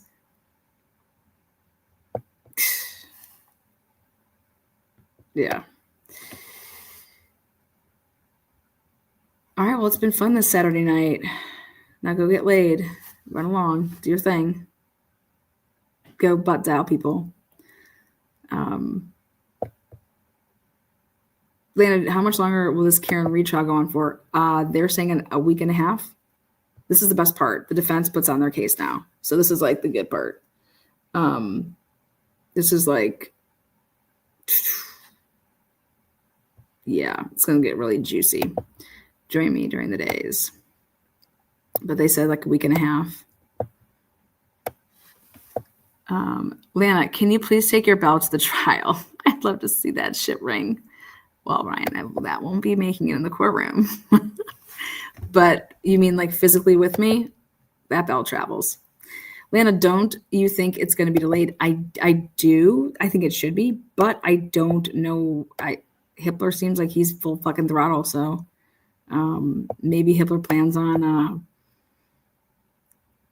remedying it some other way, like we'll take the death penalty off the table and we're going to plow through. If I wouldn't, I'd be like, fuck that. I wouldn't know. Like, I want my,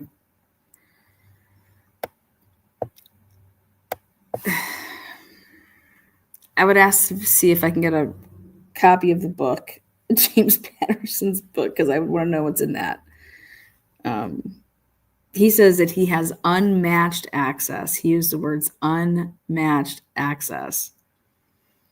And so if we thought the Dateline leak was pretty savage, which it was, then we'll see.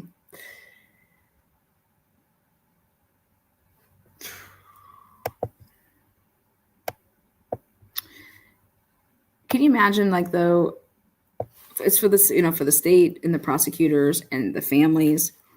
You like basically are relocating your life to Boise and you're going to live there and basically run your life, your life, but run this trial in a foreign place to you, and like not having all your stuff like at your desk, and where you know where all your shit is in your war room. And do you want to know that it's not like you're going to be showing up at that trial like a day or two before the trial? Like you're going to like be getting there pretty decently in advance to set all your shit up. And then you're just like, your routine is so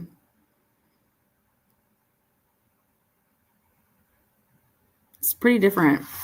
It's pretty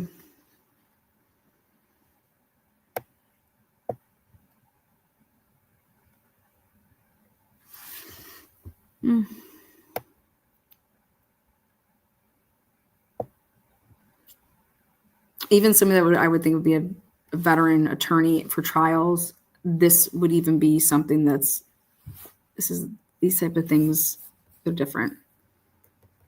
They're different. Like your family, like your dinners, like just everything. So nothing, I mean, Santa hasn't even been through it. What they're about to go through. Maybe that is Bethany's exculpatory evidence, that 253 call.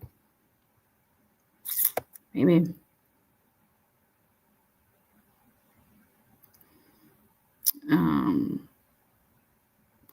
I mean, we would find out about that. I personally don't think he's going to do that, but he may.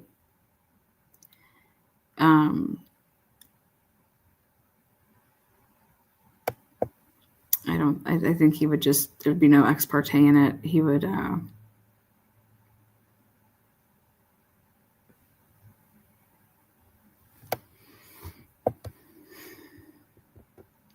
I still feel like Anthony wouldn't think that'd be enough.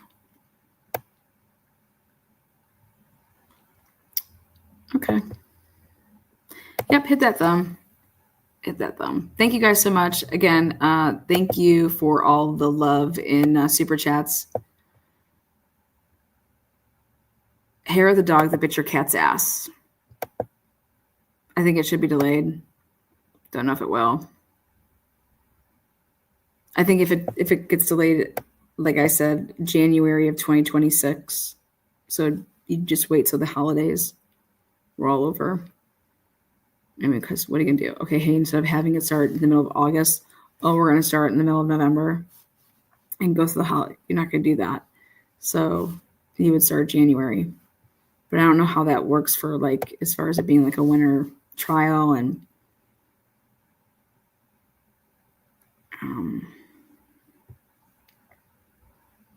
I mean, how the fuck can people just take off 3 months? And if they think they're going to sequester the jury, I think the jury should just be sequestered. I think all juries should just be sequestered once it comes down to jury deliberating. I think that should be an automatic.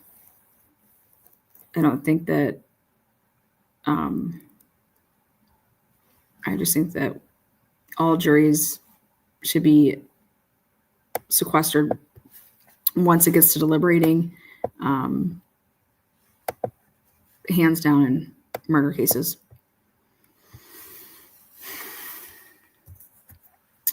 So, but as of right now, they're not sequestering this jury, but Hitler said that could change because Ann Taylor was talking about like that changes like the line of questioning. Like when do you think you're going to make that decision? Like,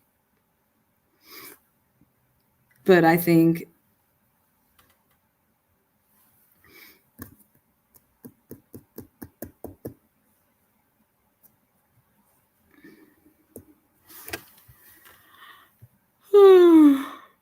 Okay. Peace out. Good night, guys. Thank you so much. We'll be back tomorrow night at 9:30. Thank you, moderators.